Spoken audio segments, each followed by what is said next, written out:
Red to teaser, red से कितनी अलग है रेड टू की कहानी। क्या बदल गई है अमय पटनायक की पत्नी? ताऊ जी दादा भाई में क्या कनेक्शन है, कुछ जानती है। नमस्कार दोस्तों, अजय देवगन एक बार फिर अमय पटनायक के किरदार में वापसी कर रहे हैं। इस बार उनका मुकाबला है रितेश देशमुख के दादा भाई के किरदार से।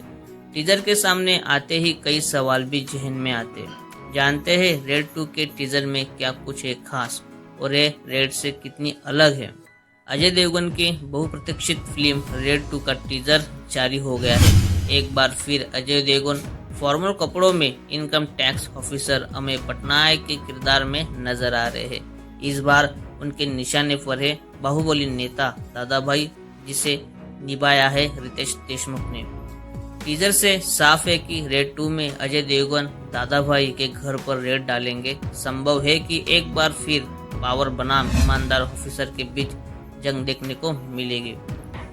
1 मिनट से ऊपर के इस टीजर में फिल्म को लेकर काफी कुछ साफ होता है, लेकिन कई पहलू अनसुलझे भी रह जाते हैं। जाहिर है कि उनका पता फिल्म के रिलीज होने के बाद ही चलेगा।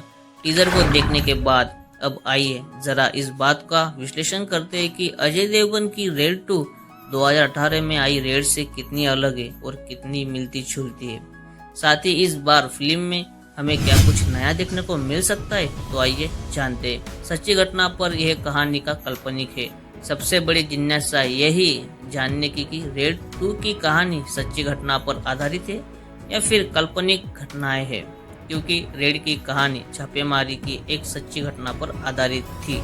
हालांकि टीजर को देखकर ये बात तो साफ पता चलता है कि इस बार भी फिल्म की कहानी पहले के वक्त पर ही आधारित है, यानी 2024 या 2025 की नहीं है। क्योंकि टीजर में अमय पटनायक एक जगह पीसीओ पर बात करता दिख रहा है, जहाँ पीछे दीवार पर कॉल रेट लिखा है, जिस पर लिखा है लोकल कॉल 1 रुपए प्रति मिनट।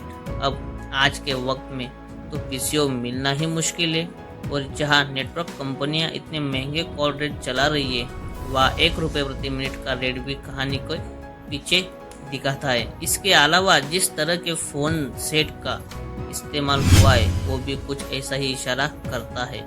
अमय पटनायक का डर बड़ा या अंदाज। अमय पटनायक रेड से लेकर रेड 2 तक अब तक 73 रेड मार चुका है और 74 यानी 74 ट्रांसफर से ले चुका है।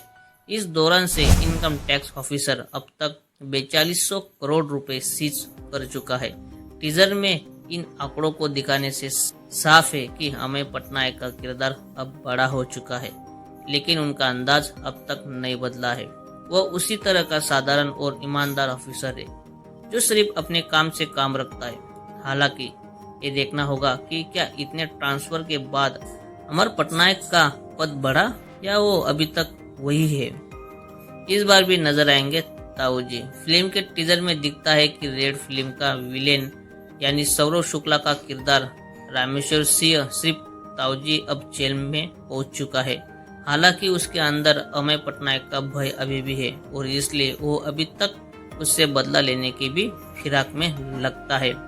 हालांकि देखना यह होगा कि क्या सौरव शुक्ला का किरदार आगे फिल्म की कहानी से जुड़ता है या फिर सिर्फ कुछ सीन में ही नजर आएंगे। दादा भाई और ताऊ जी का क्या है कनेक्शन? रेड 2 में रितेश देशमुख की किरदार दादा भाई की नई एंट्री हुई है। टीजर देखकर ये तो साफ हो जाता है कि दादा भाई एक राजनेता और एक उसका रुतबा रेड के रामेश्वर सिंह उर्फ ताऊ जी से कम नहीं है। वो एक और लोगों की मदद भी करता है, जबकि दूसरी ओर उसके पास काली कमाई भी है, क्योंकि यानी ब्लैक मनी। क्योंकि इसलिए अमय पटनायक उसके यहाँ रेड डालने पहुंचता है। टीजर में दिखता है कि जेल में बंद रामेश्वर सिंह को जब अमय पटनायक के दादा भाई के यहाँ अपनी 75वीं रेड डालने जाने की खबर मिलती है, तो वो घबरा जाता है। अब देखने वाली बात यह होगी, क्या रितेश देशमुख के दादा भाई के किरदार का रामेश्वर सिंह से कोई ताल्लुक है या फिर दादा भाई का किरदार फिल्म की कहानी एक नई एंट्री हो रही है, जो अमय पटनायक के सामने एक नई चुनौती बनकर आया है।